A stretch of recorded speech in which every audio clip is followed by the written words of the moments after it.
Tonight, a Way 31 I-Team investigation into the fight to find a fix for traffic tie-ups on I-565. The interstate spur is often a headache for commuters. So now, some local leaders are saying it could become a matter of life or death. And 565's current state might keep new companies with new jobs from moving in. Way 31's Greg Privet investigates 565's frustrations, its failings, and its future. Nurse Nikki Hooker is on her way to work in Huntsville. As she leaves home in Morgan County, whatever peace she was feeling begins to give way to anxiety. Nikki knows what's coming next. Another white-knuckle morning filled with 565 frustration. The headache begins as soon as she tries to get off I-65. You have a panic feeling of, are these people gonna let me over? Brake lights. The on-ramp looks more like a parking lot. And it's stop and go, stop and go. Cars creep and crawl into a big bottleneck. Like right here, trying to get over, there's just too many people.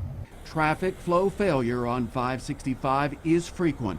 If you look over at other people, they look just as down and depressed about it as you. The solution seems simple. I think I'm like most everybody else. I wish that they would add a lane or two over here on 565. Nikki's not alone. 565 needs widening. Decatur Mayor Tab Bowling is thankful for Mazda Toyota. This will be for generations to come, so we're very thankful. But he's worried 565 is failing North Alabama.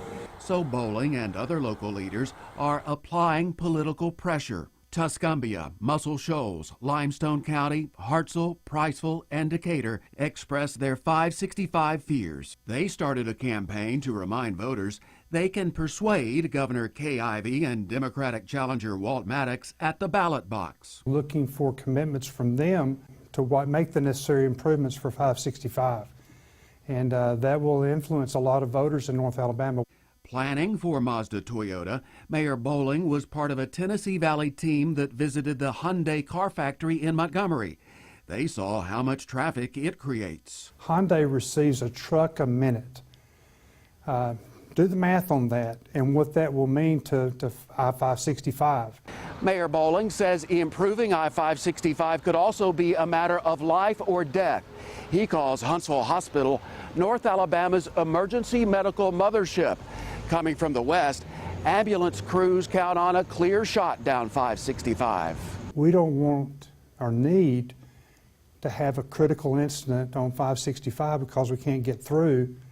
So now all of a sudden we're looking at lives. Lives and livelihoods.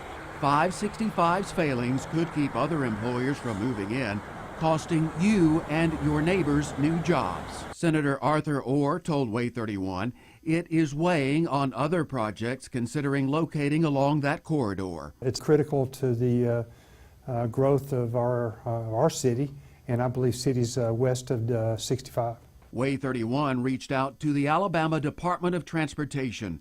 It said there's a 565 traffic study happening right now, and upgrading the Greenbrier interchange is weeks from beginning. But those relatively small steps are far from the multi-million-dollar leap needed to fix 565. 565's real roadblock is money.